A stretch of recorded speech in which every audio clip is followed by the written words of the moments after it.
Pada hari pertama pembangunan, para pekerja ini menggali lubang besar. Tiba-tiba muncul ular. Saat sang mandor melihatnya, dia mengambil sekop untuk membunuhnya. Seorang pekerja buru-buru menghentikannya.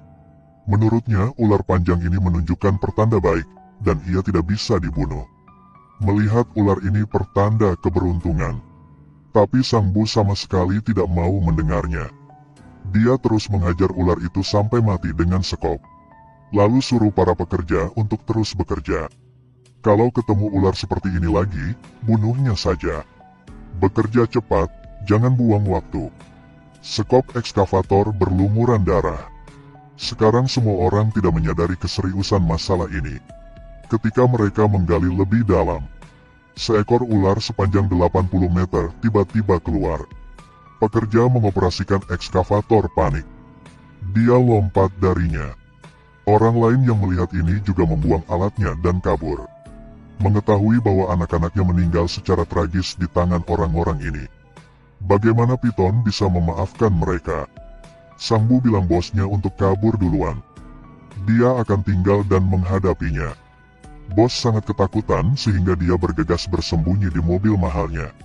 Piton itu segera merangkak ke atas atap dan mencegah bos kabur. Saat ini Sang Bu sedang mengendalikan ekskavator. Dia akan menghancurkan Piton dengan ekskavator. Piton melihat itu, jadi merangkak di derek untuk bersiap bertarung dengan ekskavator. Melihatnya, Sang Bu terus mengendalikan ekskavator, yang ingin melempar ular raksasa ini ke tanah. Tapi ia tidak mau kalah. Dia mencari kesempatan untuk makan Sang Bu. Meskipun sangat agresif, ia tetaplah binatang. Akhirnya setelah 3 jam Piton terlempar ke tanah oleh ekskavator. Sang Bu menggunakan kesempatan ini untuk memotongnya menjadi 2 bagian. Tapi dia tahu bahwa seekor ular kecil telah mengingat bentuknya. Suatu hari dia saat akan kembali untuk balas dendam. Dalam sekejap mata, 10 tahun telah berlalu. Sang Bu telah menjadi tangan kanan bosnya. Di hotel dia sombong dan mengutuk bawahan-bawahannya dengan keras. Bawahannya hanya bisa diam dan tidak berani angkat bicara. Malam ini Sang Bu bersiap bersenang-senang dengan pacarnya. Tapi ketika dia baru saja memasuki ruangan, seekor ular kecil itu mengikutinya.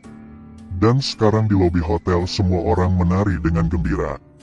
Tiba-tiba seekor ular raksasa, yang panjangnya lebih dari 300 meter merangkak masuk. Dia masuk lift menuju lobi hotel. Dia tidak membunuh orang sembarangan. Dia datang hanya untuk membalas dendam pada orang yang membunuh ibunya. 10 tahun yang lalu Sang Bu untuk keuntungannya, yang telah membunuh ibunya. 10 tahun kemudian ular kecil itu pun menjadi besar.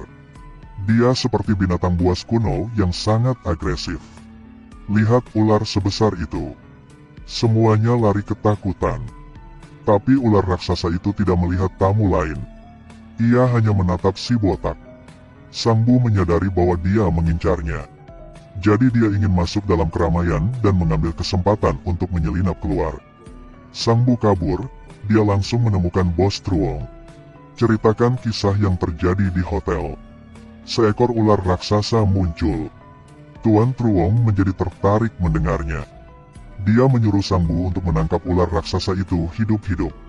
Jika bisa tangkap dan simpannya dalam sangkar kaca di hotel, mereka pasti akan menarik lebih banyak pengunjung. Antara kehidupan dan kepentingan, Sang Bu tidak mau melakukannya karena sangat berbahaya. Dia masih haus akan hidup. Jika kamu ingin menangkapnya hidup-hidup, kamu harus membayarku lebih banyak lagi, kata Sang Bu. 10 juta, tawaran sang bos. 10 juta mereka setuju satu sama lain. Bagaimana dia bisa mengabaikan uang sebesar itu? Dia langsung suruh para bawahannya cari ular raksasa itu. Tetapi mereka tidak tahu bahwa ularnya juga mencari mereka. Dalam sekejap mata orang terakhir ditelan olehnya. Melihatnya, banyak orang langsung kabur. Setelah ular itu menelan seseorang, dia menjadi lebih agresif. Tidak lama kemudian orang terakhir dicengkeram ular itu.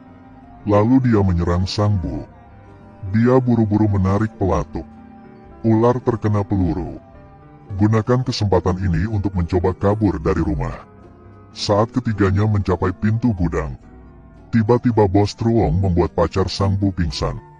Untuk berhasil menangkap ular raksasa, Bos Truong ingin menggunakan pacar Sang Bu sebagai umpan. Melihat gadis ular itu berteriak, "Selamatkan aku!" Ular raksasa yang bergerak menuju gadis itu. Dia buru-buru bangkit dan lari ke gudang. Ular mencoba mengejarnya, tetapi dia tidak tahu bahwa dia akan jatuh ke dalam perangkap. Sebuah jaring besar diletakkan di tanah. Asalkan dia masuk dalamnya, mereka akan mengikatnya hidup-hidup. Untuk bisa menyelamatkan pacarnya, Sang Bu harus menarik tali untuk mengikat jaring, namun dia masih ragu-ragu. Bos Truong tiba-tiba marah dan menendang Sang Bu. Ketika jaringan raksasa diperketat, ular berjuang dalam keputusasaan. Sesaat kemudian dia hendak menembus jaring.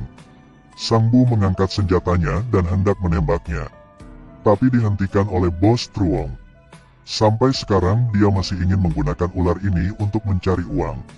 Tapi jaring ini hanya dibuat dari beberapa kabel yang kurang tahan lama. Bagaimana bisa menjebak binatang buas ini?